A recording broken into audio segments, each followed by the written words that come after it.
আমেরিকার একজন জার্নালিস্ট ওই ঠাকুরকে দেখে বলেছিলেন যে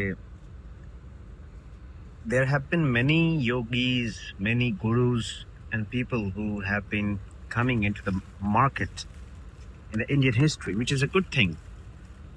But for the first time I saw a man who has touched the heavens with the feet on the ground. এই কথাটা খুব ভালো লেগেছে যে প্রথমবার আমি একটা মানুষকে দেখলাম যিনি আকাশ ছুঁয়েছেন কিন্তু মাটি থেকে পা সরাননি। এটা আমার মনে হয় কি আমি শিওর এটা শ্রী শ্রী ঠাকুরের যে প্র্যাকটিক্যাল ভিউ পয়েন্ট সেটার কথা বলা হয়েছে।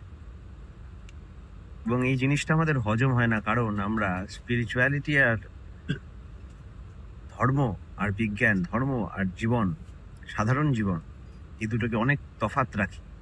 আর এটা আমাদের দুঃখের কারণ অস্তিত্বের কারণমুখী অস্তিত্বের প্রতি, নিজের অস্তিত্বের প্রতি, পারিপার্শ্বিক অস্তিত্বের প্রতি কারণমুখী হওয়াটাই কিন্তু ধর্মের লক্ষণ।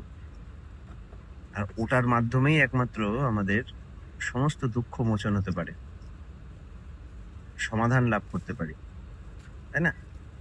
পুরুষোত্তমই পারেন তা, কারণ পুরুষোত্তম সেই আদর্শ যার মধ্যে সেই ধর্মটা মূর্ত হয়েছে। এনিওয়ে, সেদিন আমাদের কিছু ভাইরা প্রশ্ন করছিল এরকম নানান ভাবে যে শ্রী ঠাকুর যে স্পেশালিটি কি এরকম করে। তার অনেক স্পেশালিটি আছে। এই বিষয়টা দেখে মনে পড়লো যে তার একটা বড় স্পেশালিটি হচ্ছে সমস্ত ডিফারেন্ট সাবজেক্টস তার কাছে সে ইউনিফাইড হয়েছে। সংসার, বানপ্রস্থ, সন্ন্যাস সব এক জায়গায় তার কাছে এসে একটা সঙ্গতি সূত্রে বাধা হয়েছে। এটা একটা ইউনিক জিনিস। তিনি কোনো স্পেশালিস্ট না, তিনি প্রত্যেকটা স্পেশালাইজেশনের জেনারেলিস্ট।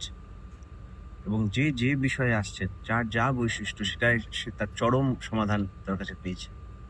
এটাকে বলে বৈশিষ্ট্য পালি আপুরয়মান। ওই জন্যই তার প্রতিষ্ঠা করা ইজ নট এ জোক। তার প্রতিষ্ঠা ইন প্রিন্সিপাল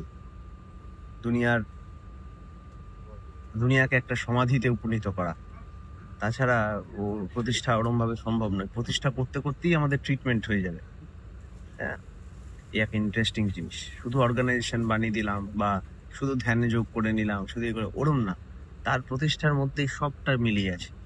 ঠাকুর বলেন, ধর্ম যদি নাই রে ফুটলো, জীবন মাঝে নিত্য কর্মে, বাতিল করে রাখলি তারে কি হবে তোর এমন ধর্মে। একমাত্র তিনিই বলতে পারেন।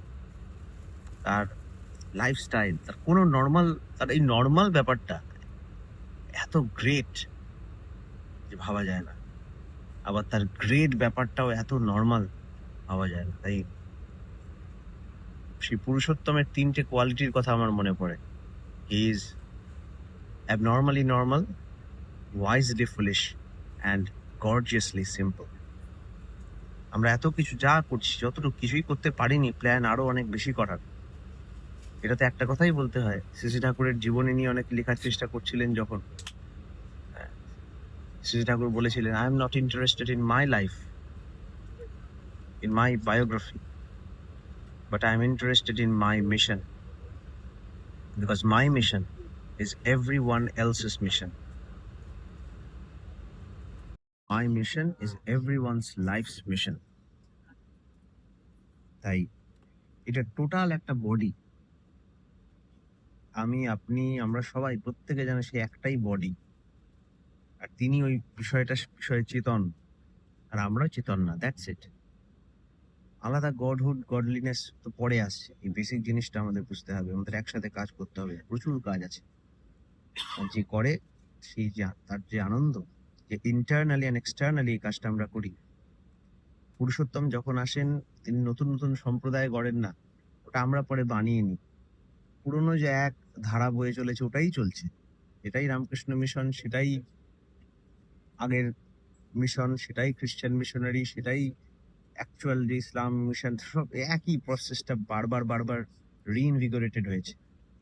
হ্যাঁ, বারবার ঝলক দেখিয়ে চেঞ্জ করা হয়েছে। মানে যখনই গ্লানি হয়ে গেছে, যখনই ধ্বংস হয়ে গেছে, ওটা আবার আবার কিন্তু তিনি পুনর্জাগরণ ঘটিয়েছেন। That's it. এটা আমাদের বুঝতে হবে। না বুঝলে আমরা ঠকবো। শিখে বুঝে আমাদের অ্যাপ্লাই করতে হবে। বন্দে পুরুষোত্তম।